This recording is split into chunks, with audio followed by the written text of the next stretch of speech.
প্রধানমন্ত্রী শেখ হাসিনাকে জাতিসংঘ ইউনাইটেড নেশনের আলটিমেটাম 30 জুলাইয়ের মধ্যে সাংবিধানিকভাবে পদত্যাগের নির্দেশ। অন্যথায় জাতিসংঘ শান্তিরক্ষা মিশনে বাংলাদেশ সেনাবাহিনী নিষিদ্ধ হবে। এবং সর্বশেষ জানাবো, ঢাকার বাতাসে লাশের গন্ধ, ইন্টারনেট বন্ধ করে শিক্ষার্থীদের ওপর গণহত্যার গোপন রিপোর্ট প্রকাশ।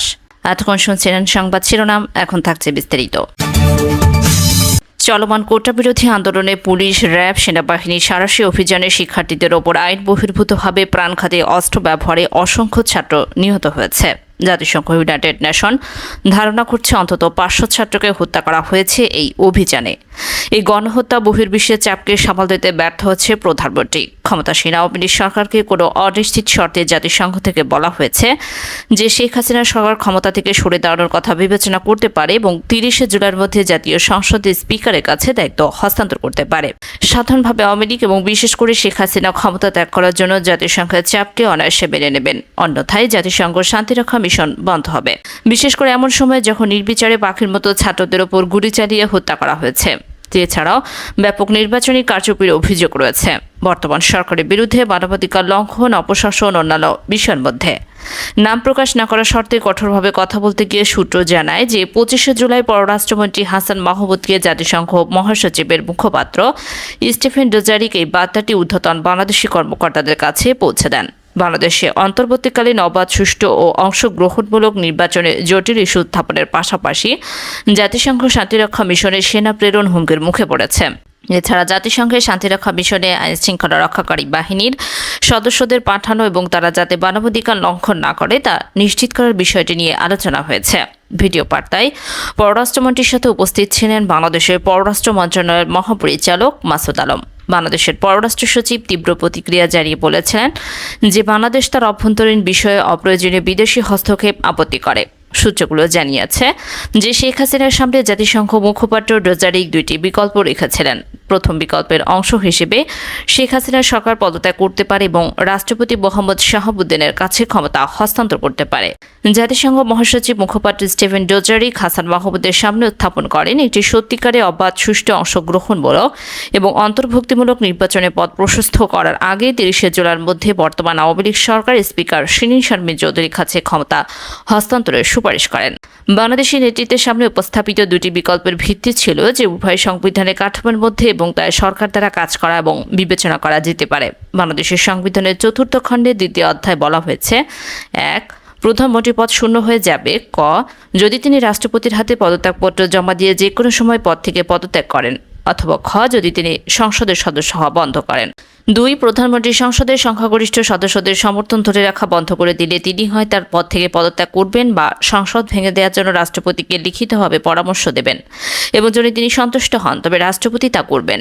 যে সংসদের অন্য কোনো সদস্য সংসদের সংখ্যাগরিষ্ঠ সদস্যদের সমর্থনের আদেশ দেন না, সেই অনুযায়ী সংসদ ভেঙে দিন।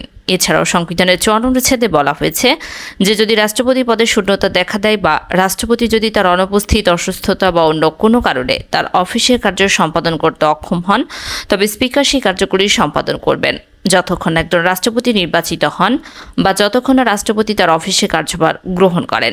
যেমনটি হতে পারে গুরুত্বপূর্ণভাবে জাতিসংঘের মুখপাত্র দ্বারা ইঙ্গিত দেওয়া হয়েছিল যে দুটি বিকল্প মেনে চলতে ব্যর্থ হলে তবে পছন্দেরভাবে দ্বিতীয়টি প্রভাবশালী ব্যবসায়ী ও রাজনৈতিক নেতা সহ বাংলাদেশি ব্যক্তিদের বিরুদ্ধে একের পর এক শক্তিশালী অর্থনৈতিক নিষেধাজ্ঞার দ্বারা অনুসরণ করা হবে। এছাড়াও জাতিসংঘ শান্তিরক্ষা মিশনের সেনাবাহিনী প্রেরণ বন্ধ ঘোষণা করা হবে। ক্ষমতাসীন আওয়ামী লীগ জাতিসংঘ আলটিমেটাম উপেক্ষা করার ক্ষেত্রে একটি সূত্র যেমন দুইটি বিকল্পের বর্ণনা দিয়েছে। ইউনাইটেড নেশন কর্তৃপক্ষ ঢাকায় তাদের কথোপকথনকারীদের বলেছে যে আইনের যথাযথ প্রক্রিয়াগুলি উচ্চ মূল্যের বিরুদ্ধে অনুসরণ করবে বলে জানা যায় ওই দেশে বসবাসকারী বাংলাদেশি ব্যক্তি। নর্থ ইস্ট নিউজের সাথে কথা বলার সময় বাংলাদেশের অন্যতম প্রধান সাংবিধানিক বিশেষজ্ঞ শাহাদিন মালিক বলেছেন যে পরিস্থিতি রাজনৈতিক অন্যথায় নতুন নির্বাচন না হওয়া পর্যন্ত প্রধানমন্ত্রীকে রাষ্ট্রপতির সংসদ ভেঙে দেওয়ার পরামর্শ দিতে হবে। রাষ্ট্রপতি মন্ত্রিসভা চালিয়ে যেতে বলবেন এবং রাষ্ট্রপতি যদি অপ্রস্তুত হন, যে কারণেই হন না কেন, স্পিকার তার দায়িত্ব পালন করবেন। সংবিধানের 15তম সংশোধনীতে প্রচুর ত্রুটি রয়েছে বলে সম্মত হয়ে মালিক বলেছিলেন যে যদি তিনি পদত্যাগের দাবিতে রাজি হন তবে এটি তার জন্য রাজনৈতিকভাবে আত্মক্ষতি হবে। মালিক উপসংহারে এসেছিলেন যে শেখ হাসিনার এই ধরনের পদক্ষেপগুলিকে অস্বীকার করবেন এবং তিনি আশঙ্কা করেছেন যে শাসন ব্যবস্থা দমনমূলক হবে। পিনাকি ভট্টাচার্য বলেন, খুনি হাসিনার সরকারি আর দলীয় গুন্ডা বাহিনীর চরম আক্রমণের মুখেও গণযুদ্ধ তীব্র গতিতে ছড়িয়ে পড়েছে সমগ্র বাংলাদেশে। সমাজের সকল স্তরের আর সকল বয়সের মানুষ স্বতঃস্ফূর্তভাবে কোনো কেন্দ্রীয় নেতৃত্ব ছাড়াই নিজ নিজ এলাকায় ঝাঁপিয়ে পড়ছে। খুনি হাসিনার পতন এখন এই লড়াইয়ের প্রধান লক্ষ্য। বাংলাদেশে যা হচ্ছে তা এখন ফিলিস্তিনের সমতুল্য, আর হাসিনার বাহিনী ইসরায়েলি সেনাদের ভূমিকা পালন করছে। হাসিনার সেনাবাহিনী বাসায় বাসায় ঢুকে গুলি করছে। দেখেন মা, এগুলা খুবই গায়ে লাগে। বাসায় মারবে কেন? আমি আজকে একটা খবর পাইলাম দুইটা সূত্র থেকে, কনফার্ম করা যায়নি, একই খবর দুইটা সূত্র থেকে, যে যাত্রাবাড়িতে নাকি হেলিকপ্টার থেকে গুলি করে মারছে 33 জনকে। সেনাবাহিনীর কিছু অতি উৎসাহী কর্মকর্তাকে মিডিয়াতে কথা বলতে দেখা গেছে। আজকে একজন ব্রিগেডিয়ার দেখাইতেছে হাসিনার কুত্তা, সে আন্দোলনকারীদেরকে সন্ত্রাসী বলতেছে, ব্রিগেডিয়ার জাকারিয়া নাম। অবগত আছেন যে গতকাল থেকে আমরা অপারেশন শুরু করেছি। আমরা সন্ত্রাসীদের ঘাঁটি চিহ্নিত করেছি এবং যে সকল বাড়িওয়ালা এখানে তাদেরকে প্রশ্রয় দিয়েছে তাদেরকে আমরা আইডেন্টিফাই করেছি। হাতিরঝিল কমলাপুর এরিয়াতে ওইখানে অপারেশন চালাইতেছে, সেনাবাহিনীর পোশাক পইরা করতেছে, দেখায় রাখলাম, রেকর্ড রাখলাম, এটা ধরা হবে। পিনাকি ভট্টাচার্যও বলেন, আল জাজিরার একটি ভিডিও ফুটেজে দেখা যাচ্ছে বিজিবিতে নিযুক্ত সামরিক কর্মকর্তা লেফটেন্যান্ট কর্নেল মোহাম্মদ রিদানুল ইসলাম বিক্ষোভকারীদের ওপর সরাসরি গুলি করছে মেশিনগান দিয়ে। তিনি একাধিক শান্তি মিশনে গেছেন। আমরা ইউনাইটেড নেশনকে বলবো, শান্তি মিশনে কি এই খুনিকে কিভাবে আপনারা নেন? ফ্যাসিবাদী হাসিনা ক্ষমতা থেকে উৎখাত হলে তাকে গণহত্যার দায়ে তাকে বিচারের মুখোমুখি করা হবে। এই যে দেখেন মেজর জেনারেল আমিনুল হক, মহাপরিচালক আনসার, কি কয় আগে শোনেন, তারপরে পরিচয় দিতেছি। আজকে আপনারা দেখেছেন এখানে সামান্য একটু বিক্ষিপ্ত সংঘর্ষ হয়েছিল, চেষ্টা করেছিল, বাট আমরা তৎপর আছি। তাদের এই আন্দোলনটাকে পুঁজি করে আপনারা বাই দিস টাইম জেনেছেন, আমাদের কাছেও তথ্য আছে এবং বিভিন্ন গোয়েন্দা সংস্থা আমাদেরকে যে তথ্য দিয়েছে, এর সাথে বিএনপি এবং জামাতের সন্ত্রাসী গ্রুপ সরাসরি জড়িত। এর বড় ভাই AKM শামীম ছাত্রলীগের নেতা ছিলেন জাহাঙ্গীরনগর বিশ্ববিদ্যালয়ের, এখন বর্তমানে শরীয়তপুর 2 আসনের সংসদ সদস্য এবং পানি সম্পদ মন্ত্রণালয়ের উপমন্ত্রী। আওয়ামী লীগের সাবেক সাংগঠনিক সম্পাদক। তার বোন শামীমারা কাকলি একটি প্রাইভেট ব্যাংকে কাজ করে। তার ছোট ভাই ডাক্তার আশরাফুল হক সিয়াম জাতীয় সংসদ বিভাগ ইনস্টিটিউটের কার্ডিয়ান বিভাগের সহযোগী অধ্যাপক। আবার দেখেন আরেক কুত্তা, র্যাবের কুত্তা, বলে যে প্রাণঘাতী অস্ত্র ব্যবহার করছে না। কত বড় মিথ্যাবাদী শুনেন আগে। আমরা কোনো মানুষের প্রাণহানি চাই না, এটা হচ্ছে আমাদের মূল কথা। আমরা যদি প্রাণহানি করি তাহলে এটা ক্লিয়ার করতে আমাদের ম্যাক্সিমাম 10 মিনিট লাগবে। তারা একটা আন্দোলন করতেই পারে, তারা আন্দোলন, গণতান্ত্রিক দেশে তারা আন্দোলন করবে, কিন্তু আমরা চাচ্ছি যে তাদের জন্য জানমালের কোনো ক্ষতি না হয়। সেজন্য আমরা নন লিথেল উইপেন ব্যবহার করে বারবার তাদেরকে ডিসপাস করার চেষ্টা করছি। কোনো সাধারণ শিক্ষার্থী নাই এখানে, সমস্ত সরকার বিরোধী লোকজন এখানে এসছে রাস্তায়। এরা বিএনপি জামাতের লোকজন। বড় হইলে হাসিনা হবে। এই র্যাব অফিসার তো কই থেকে আসছে? সেনাবাহিনী থেকে আসছে। তো এখন তার আমার ভিডিও দেখা যায় না বাংলাদেশে, তাও রেকর্ড রাখলাম, পরে দেখা যাবে নি, তখন এই সমস্ত প্রত্যেকটারে ধরা হবে, একটা একটা করে ধরা হবে। খুনি অবৈধ সরকারের বিভিন্ন সরকারি এবং দলীয় বাহিনী এখন দৌড়ের উপরে তার প্রাণ রক্ষায় ব্যস্ত। ফলে কারফিউ জারি করে সেনা নামাতে হয়েছে। কারফিউ এবং সেনা নামানো ঐতিহাসিকভাবে পতনের পূর্ব লক্ষণ। আইয়ুব খান পতনের আগে কারফিউ দিয়েছিল, ইয়াহিয়া কারফিউ দিয়ে বাড়িয়ে গিয়েছিল, এরশাদ পতনের আগে কারফিউ দিয়েছিল। এখন খুনি হাসিনার পতন কেবল সময়ের ব্যাপার।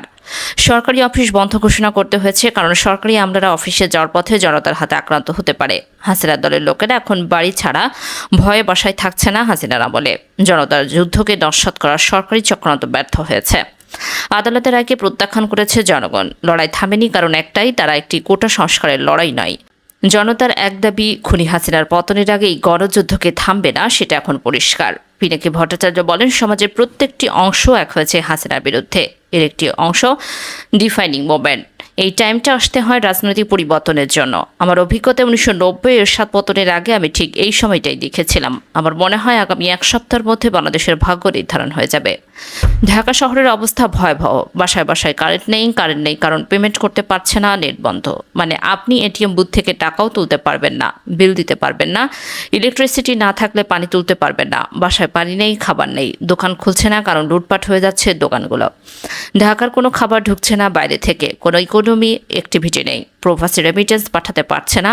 এমনিতে রিজার্ভ জয় বাংলা। হাসিনা টাকা ভিক্ষা করতে গিয়েছিল চীনে, টাকা পায়নি।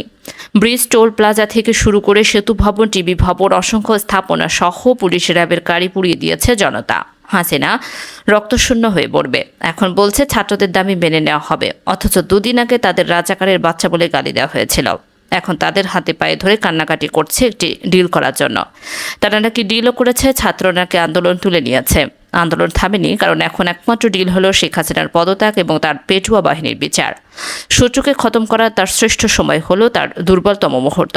এটাই শ্রেষ্ঠ সময় সর্বশক্তি দিয়ে হাসিনার গদিকে চূড়ান্ত লাথি মারা। বাংলাদেশের 18 কোটি মানুষের 36 কোটি পা দিয়ে প্রস্তুতেই শেষ লাথি মারার জন্য, যাতে মাছুম বাচ্চাদের রক্তপান করায় ঘৃণ্য জানোয়ার যেন জীবন্ত হয়ে উঠে দাঁড়াতে না পারে। খুনি হাসিনা আর তার মাফিয়া সরকারের মরণকালে উপস্থিত হয়েছে। এখন আপনারা সবাই রেড ক্রসের কাফনের কাপড় আর 570 সাবান নিয়ে রেডি হন। ওর বাপের মতো হাসিনা, আওয়ামী লীগ, হাসিনার কুত্তা পোশাক এবং পোশাক ছাড়া সকল কুত্তা বাহিনীকে চিরজীবনের জন্য দাফন করব আমরা খুব শীঘ্রই, ইনশাল্লাহ।